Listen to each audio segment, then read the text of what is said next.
9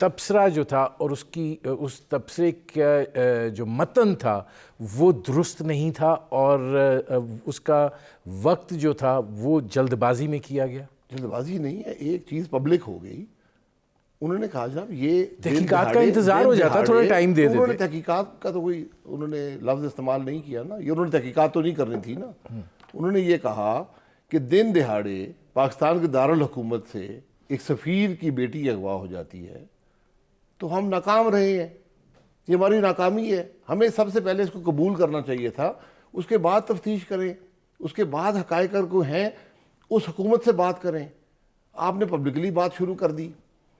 مریم نواز صاحبہ نہ حکومت میں ہیں نہ ان کا حکومت سے کوئی تعلق ہے، انہوں نے ہمدردی کے طور پر ایک خاتون ہوتے ہوئے ہمدردی کے طور پر کہا کہ ہم ایک کام میں ناکام رہے ہیں، ناکامی کو قبول کر لیں۔ نہیں، وہ تو یہاں تک لے گی نا کہ معافی مانگے پاکستان۔ اب یہ تو کوئی جواز نہیں ہے کہ آپ بغیر تحقیقات کے، یہ اس وقت ہوتا ہے جب آپ پہ الزام ثابت ہو جائے اور یہ صورتحال ثابت ہو جاتی، جو بعد کی تحقیقات آئی ہیں وہ تو سارا ڈرامہ لگ رہا ہے۔ طریقہ یہی ہوتا ہے کہ آپ کہتے ہیں کہ ہمیں اس واقعے پر بڑی ندامت ہے، یہ ہر ملک کہتا ہے، اور ہم اس کی تحقیقات کر رہے ہیں، حقائق آپ کے سامنے رکھیں گے، یہ طریقہ ہوتا ہے۔ ڈپلومیٹک معاملات ڈپلومیسی سے ڈیل ہوتے ہیں، پبلکلی نہیں ہوتے۔ اچھا یہ فرمائیے گا کہ ظاہر ہے افغانستان کی صورتحال جو ہے وہ بھی ایک چیلنج بنی ہوئی ہے اور اس پرسپیکٹیو میں بھی اس سٹیٹمنٹ کو جو ہے وہ لیا گیا ہے۔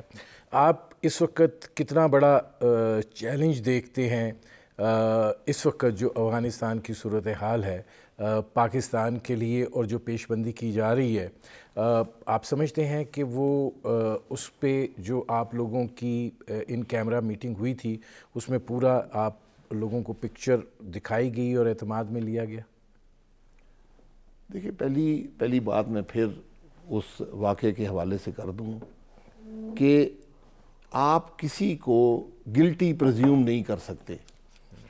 ہمارے ملک میں یہ عام ہو گیا ہے کہ ہم نے الزام لگایا اور کہا جی تم اب مجرم ہو، اب تم ثابت کرو کہ تم مجرم نہیں ہو۔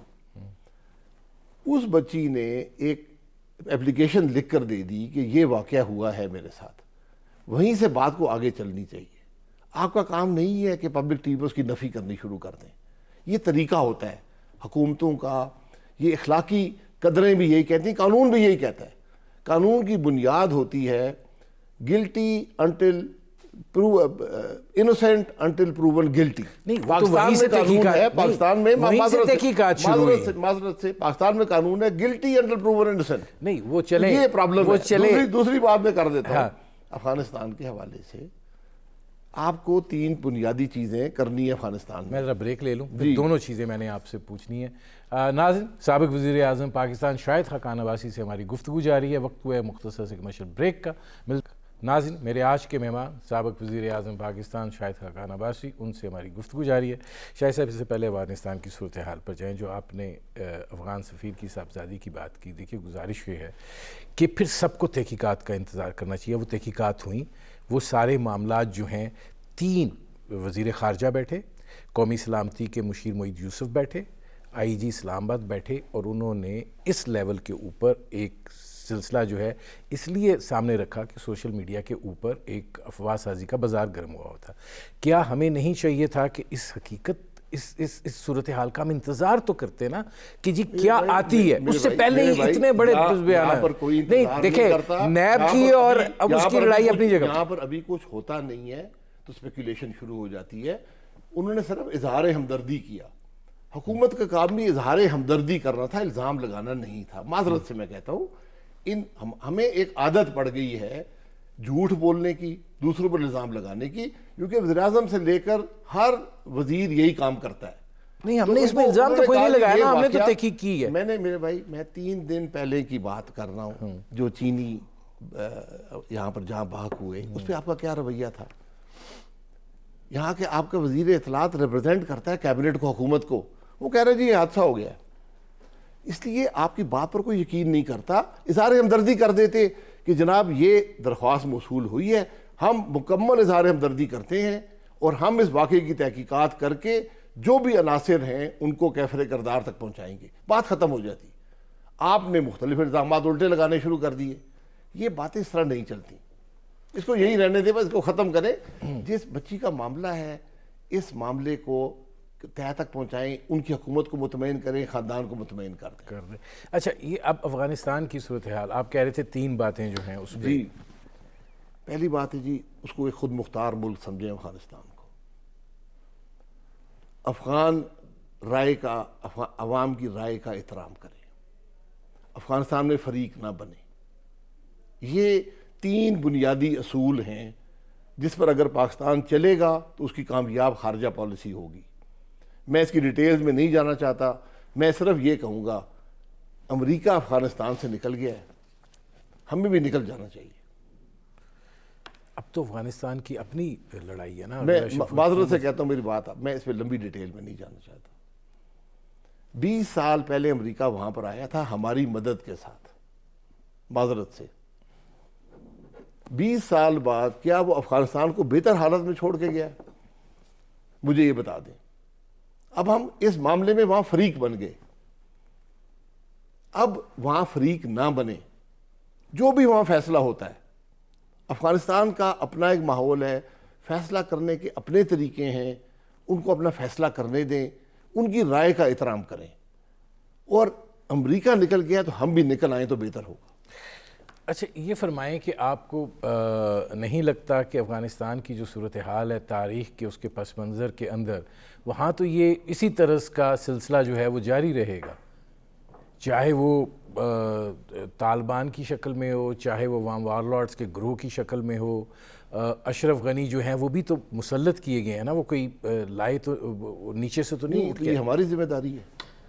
ہمارے ملک میں کون مسلط کیا گیا؟ ہم اپنے ملک کے سیاسی نظام کو نہیں سنبھال سکتے، اس کو شفاف نہیں بنا سکتے، ہم افغانستان کے سیاسی نظام کو شفاف بنائیں گے؟ ایک خود مختار، میں نے اس لیے پہلے کہا خود مختار ملک سمجھیں.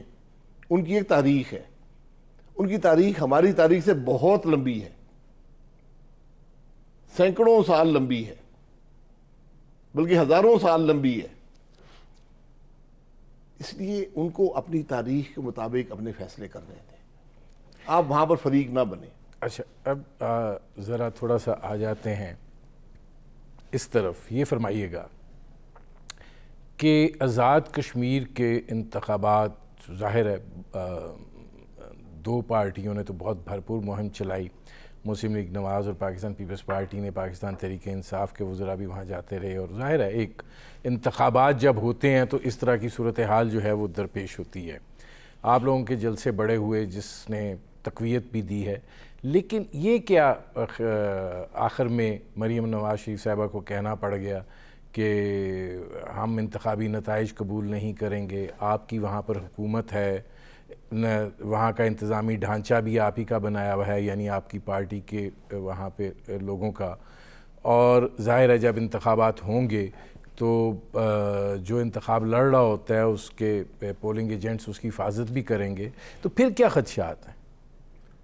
آزاد کشمیر میں آزاد انتخابات ہونے دیں، یہ ساری بات ہے. نہیں ہے.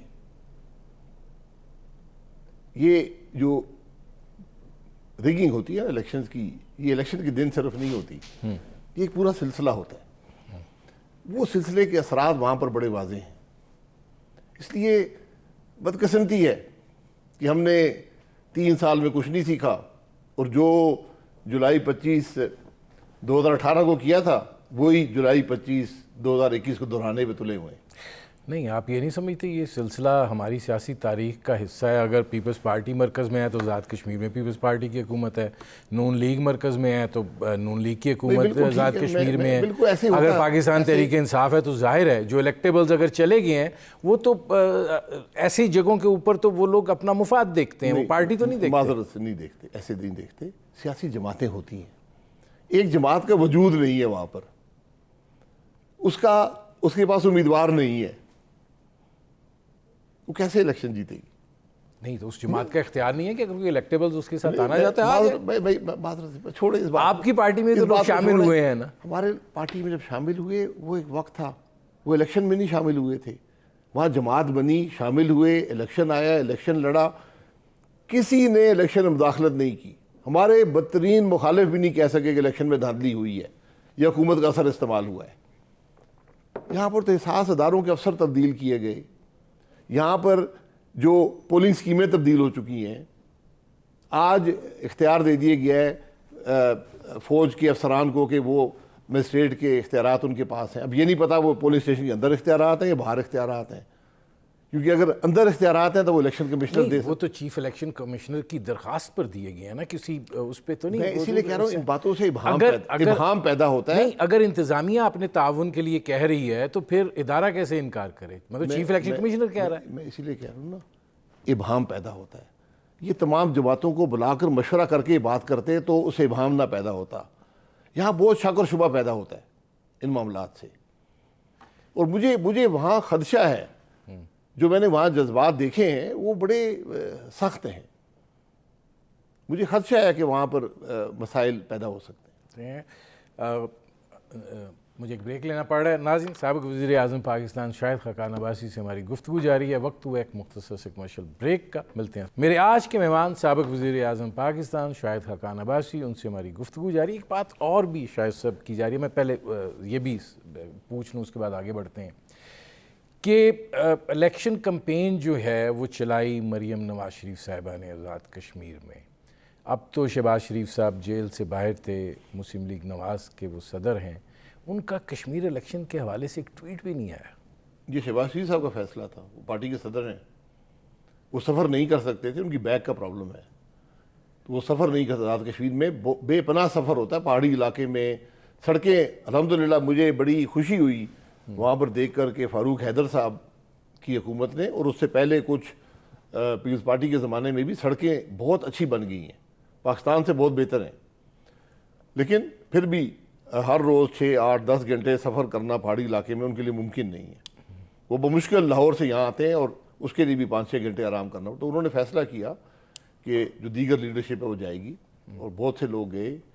یہ تو جلسے آپ کو جو ٹی وی میں نظر آتے ہیں, اس کے علاوہ بھی بہت سی کیمپین جو ہے اس کے اندر ایم این ایز اور ایم پی ایز اس کے اندر شامل تھے.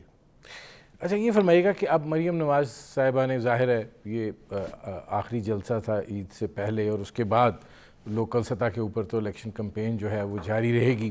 وہ گئیں, تقریباً انہوں نے ہر حلقہ جو ہے وہ وزٹ کیا ہے. آپ کو یہ کیوں لگتا ہے کہ آپ کو آزاد کشمیر کے نتائج کو لے کے ریڈ زون میں آنا پڑے گا؟ جس سطح کے جلسے ہوئے ہیں, ہمارا کوئی جلسہ بھی 2 حلقوں کے علاقے سے بڑا نہیں تھا, بلکہ اکثر جلسے جو تھے وہ ایک حلقے کے جلسے تھے. آزاد کشمیر میں اس سے پہلے بھی 4 کیمپینز میں جا چکا ہوں. وہاں پر 1500 سے 2000 کا جلسہ بڑا جلسہ سمجھا جاتا تھا. یہاں پر میرا خیال ہے سب سے چھوٹا جو جلسہ تھا وہ 6 سے 8 ہزار کا جلسہ تھا. کل کے 2 جلسے جو تھے, میں نے زندگی میں ایسے جلسے نہیں دیکھے. ایک فارورڈ کوٹا میں جو 1 حلقے کا جلسہ ہے, حویلی کا جلسہ ہے باغ میں, وہاں پہ میرا ذاتی خیال ہے 15,000 سے زیادہ لوگ تھے جو میں نے وہاں گنے, یعنی میں نے حساب لگایا, جن میں سے 3,000 سے زیادہ خواتین تھیں. یہ پہاڑی علاقہ ہے جہاں خواتین جلسوں میں نہیں آتی کبھی بھی. 3,000 سے زیادہ, یعنی اس سے 1 دن پہلے عمران خان صاحب نے باغ میں جلسہ کیا تھا جو 3 ضلعوں کا جلسہ تھا. وہاں کی کل تعداد سے زیادہ خواتین اس جلسے کے اندر تھی, اور یہ 1 حلقے کا جلسہ تھا, اور وہ کوئی ٹرک بس پہ نہیں آئی تھیں. یہ ایجوکیٹڈ گھریلو خواتین جو سیاست سمجھتی ہیں, ایموشن کے ساتھ وہاں پر موجود تھیں, جو وہاں پر ایموشنز تھے. دوسرا جلسہ عباسپور میں ہوا, موسلا دھار بارش تھی, اتنی تیز بارش تھی کہ گاڑی چلانا مشکل تھا. ہم جلسہ گاہ میں پہنچے ہیں, 2/3 لوگ وہاں سے نہیں ہٹے تھے. 1/3 لوگ ہٹ کے دکانوں وغیرہ میں یا گھروں کے اندر پناہ لی تھی. وہاں بھی تقریباً 1,000 سے زیادہ خواتین تھیں, اور بارش میں بیٹھے رہے لوگ. اور جب بارش تھوڑی کم ہوئی اس کے بعد وہ جلسہ مکمل طور پہ بھر گیا. وہاں بھی شاید 10,000 کے قریب لوگ تھے. یہ اور جو جذبہ, اس سے بڑھ کر تعداد تو جگہ پر جذبہ میں نے وہاں پر دیکھا ہے وہ ناقابل یقین ہے. لیکن یہ پھر یہ بھی تو کہا جاتا ہے نا کہ جلسے جو ہیں وہ انتخابی نتائج کا پیرامیٹر نہیں ہو سکتے. پھر کیا ہوتا ہے پیرامیٹر؟ جب تعداد بھی ہو اور جذبہ بھی ہو وہ امیدوار میرا نہیں خیال ہار سکتا ہے. جو امیدوار جلسے میں 10,000 لوگ آ جائیں, 10,000 لوگ موجود ہوں, تو وہاں پر تو ووٹ ہی 20-22 ہزار میں فیصلہ ہو جاتا ہے. یہ بھی تو ہوتا ہے کہ الیکشن کے دن کی اپنی ضروریات ہوتی ہیں, کون اپنے ووٹرز کو پہنچا پایا ہے, نہیں پہنچا پایا ہے, کتنا وہ مؤثر طریقے سے وہ جو اس وقت کی ضروریات ہیں اس کو پورا کر پائے. جلسہ کر لیتا ہے ووٹر بھی پہنچا لیتا ہے. یقین کریں جتنا سیاسی شعور آزاد کشمیر میں ہے پاکستان کے کسی علاقے میں نہیں. شیخ رشید تو کہہ رہے ہیں میں پہلے نمبر پہ تحریک انصاف کو, دوسرے نمبر پہ پیپلز پارٹی کو, نون لیگ کو تیسرے نمبر پہ نہیں, دیکھ رہا ہوں. بالکل یہ بات صحیح اور ثابت ہو سکتی ہے, لیکن حقیقت یہ نہیں ہے. حقیقت بڑی مختلف ہے. اور اس بات کو چھوڑیں, جو وہاں پر جس بات کا فیصلہ ہوا ہے نا, جو فیصلہ میں نے دیکھا ہے, کوئی شخص بھی, ایک آدمی نہیں آزاد کشمیر میں جو آزاد کشمیر کو صوبہ بنانے کے حق میں ہو. آپ کو یہ خدشات کیوں لاحق ہیں کہ آزاد کشمیر کو صوبہ یہ بنایا کہا جائے؟ گیا ہے, یہ ہمارے وزیر اعظم نے کہا ہے, یہ ہمارے وزیروں نے کہا ہے. ہمارے جلسے چھوڑ دیں, ہمارے جلسے تو اوپنلی نعرے, اور پورا جلسہ یہ کہہ رہا تھا کہ ہمیں کٹ جائیں گے, مر جائیں گے, صوبہ نہیں بننے دیں گے. ہم نے جو لوگ جنہوں نے پیپلز پارٹی کے جلسے دیکھے, دیگر جماعتوں کے جلسے دیکھے, ایک شخص بھی وہاں پر صوبے کے حق میں نہیں تھا. کوئی ایک نعرہ نہیں لگ سکا پورے آزاد کشمیر میں. تو یہ فیصلہ تو اس الیکشن نے کر دیا ہے کہ صوبہ آزاد کشمیر نہیں بنے گا. ہم فیصلہ تو نتیجے سے ہوگا, فیصلہ تو نتیجے سے ہوگا. کس کے نتیجے سے؟ الیکشن کے نتیجے سے. الیکشن نتیجہ اب جگہ پر ہے. میں اس ایشو پر بات کر رہا ہوں. یہ الیکشن کی جو کیمپین تھی, یہ ریفرینڈم تھا اس ایشو پر کہ ہم سیکیورٹی کاؤنسل ریزولوشن سے کشمیر کے موقع پر نہیں ہٹ سکتے. ہم کوئی اور حل جو تلاش کرنے کی کوشش کر رہے ہیں وہ نہیں کر سکتے. ہم اس کو صوبہ نہیں بنا سکتے. ہم جو یہ بات کرتے ہیں جی 370 تو ٹھیک ہے, 35A کا مسئلہ ہے. جب اس ملک کے ارباب اقتدار ہندوستان کے آئین کے بارے میں بات کرنا شروع کر دیں تو مجھے یہ بو محسوس ہوتی ہے کہ ہم اپنے موقف سے ہٹ رہے ہیں. میرے پروگرام کا وقت ختم ہو رہا ہے. بہت شکریہ شاہد خاقان عباسی صاحب. ناظرین, یہ تھے سابق وزیر اعظم پاکستان شاہد خاقان عباسی. آپ نے ان کی گفتگو سنی. اب تک کے لیے اتنا ہی. اجازت دیجیے. اللہ حافظ.